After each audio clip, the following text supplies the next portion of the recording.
Olá, educador, educadora! Sejam bem-vindos ao curso de Matemática na Educação Infantil e a Metodologia na Prática de Ensino. Eu sou a professora Fátima Nogueira, graduada e especialista em matemática, possuo experiência na educação básica como um todo e estarei com vocês durante todo o percurso do nosso curso.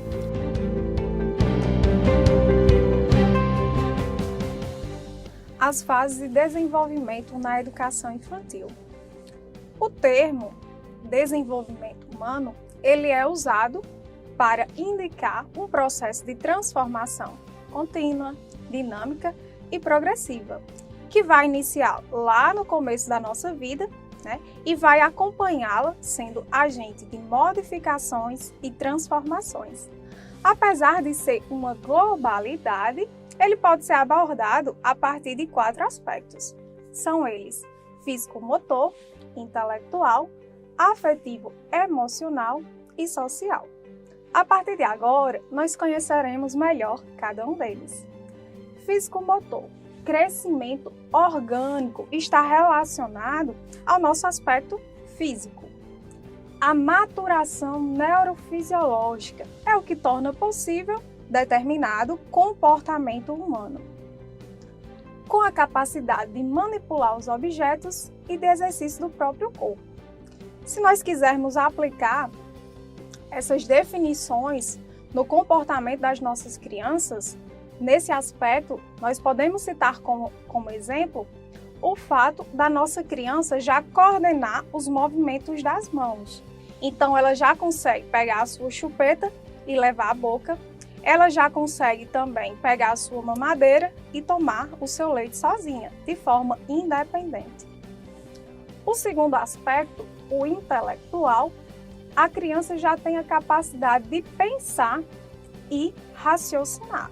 Então, imaginando que aquele indivíduo pequeno, com o aspecto físico também limitado, ele queira alcançar um objeto que está impossível devido ao seu tamanho. Ele já vai utilizar a sua capacidade cognitiva de forma a raciocinar estratégias que permitirão, obter o seu desejo.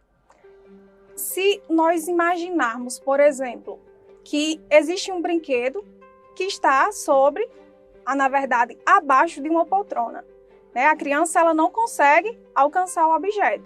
Então, ela vai pensar: eu posso utilizar um cabo de vassoura que me permitirá puxar aquele objeto. Então, é algo característico dessa fase. O terceiro aspecto, afetivo emocional, modo particular da criança integrar as suas experiências, que é o sentimento. A sexualidade faz parte desse aspecto. Nesse aspecto, a criança ela já consegue se sentir constrangida por algo de errado que ela fez e um adulto chamou a sua atenção. É possível também se ter nessa fase a alegria da criança ao rever alguém de quem ela gosta muito, por exemplo, um amiguinho da escola que estava distante. Quarto aspecto, social. Reação da criança diante das outras, quando se envolve na brincadeira ou não. Imaginando o contexto onde existem várias crianças que estão brincando, é possível imaginar, nesse aspecto, aquelas que brincam de maneira grupal e aquelas que brincam de maneira individualizada. Estudando agora o nosso desenvolvimento humano a partir do campo psicológico, nós podemos citar as 4 fases idealizadas por Jean Piaget, sempre relacionadas ao contexto da nossa criança e do nosso adolescente. A primeira fase refere-se ao período sensório-motor. A criança, neste período, conquista todo o universo que a cerca, através da percepção, novamente dos movimentos, que é o recém-nascido e o lactente, compreendendo o período de 0 a 2 anos.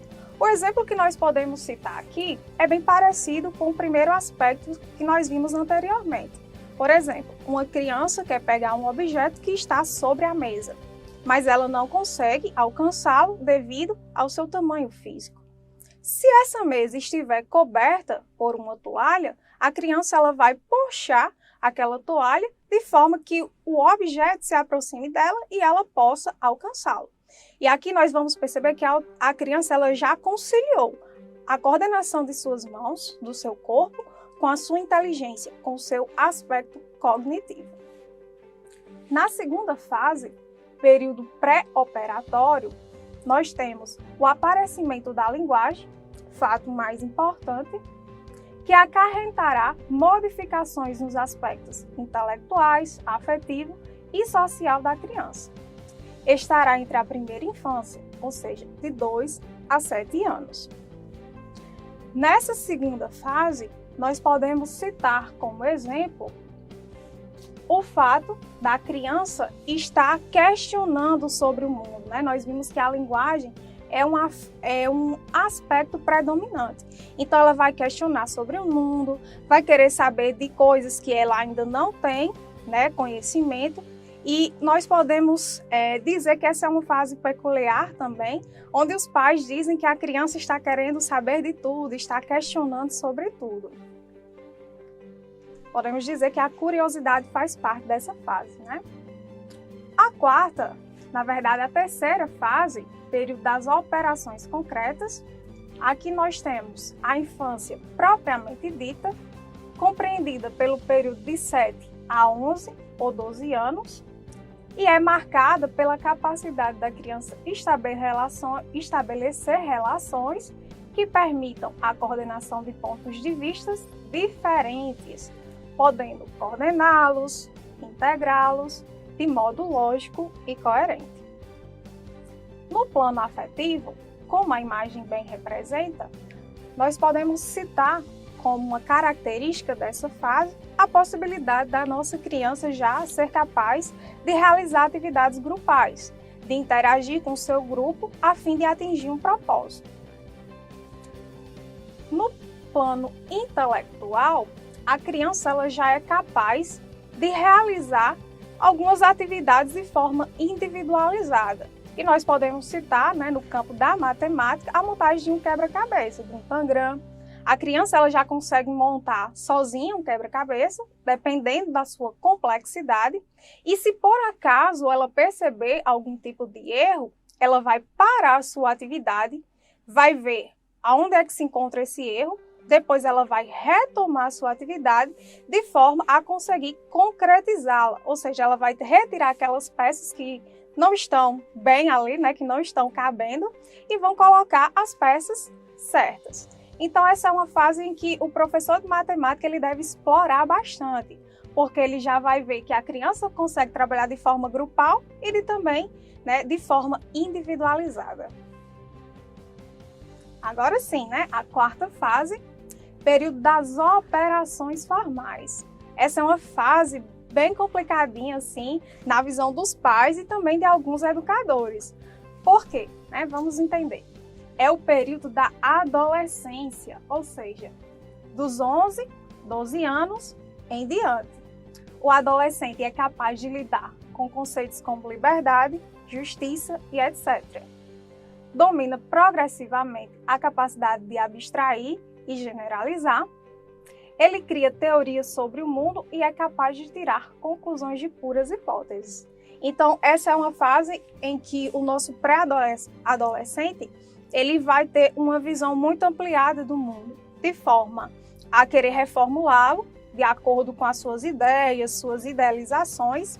Ele vai imaginar bases filosóficas que são perfeitas. Nós adultos, nós conhecemos, né, essa realidade, sabemos que é impossível. Ele vai querer exercer profissões inusitadas e vai questionar muito e também conseguir elaborar conceitos éticos como liberdade e justiça, como já foi bem determinado. Então, educador, é muito interessante que você tome conhecimento dessas fases de forma a saber qual é, né, a possibilidade de trabalhar matemática em uma delas, né, em cada uma delas, na verdade. Educador, estamos chegando aqui ao final do nosso curso e nós gostaríamos de agradecer a sua participação, a sua presença aqui no nosso curso. Gostaria também de te parabenizar por mais uma etapa construída e vencida. E de ressaltar a importância de você ir lá no nosso material, na nossa apostila, e estudar um pouquinho mais, de forma a aprimorar os conhecimentos que foram aqui aprendidos, introduzidos e falados. Então é isso. Tchau, tchau!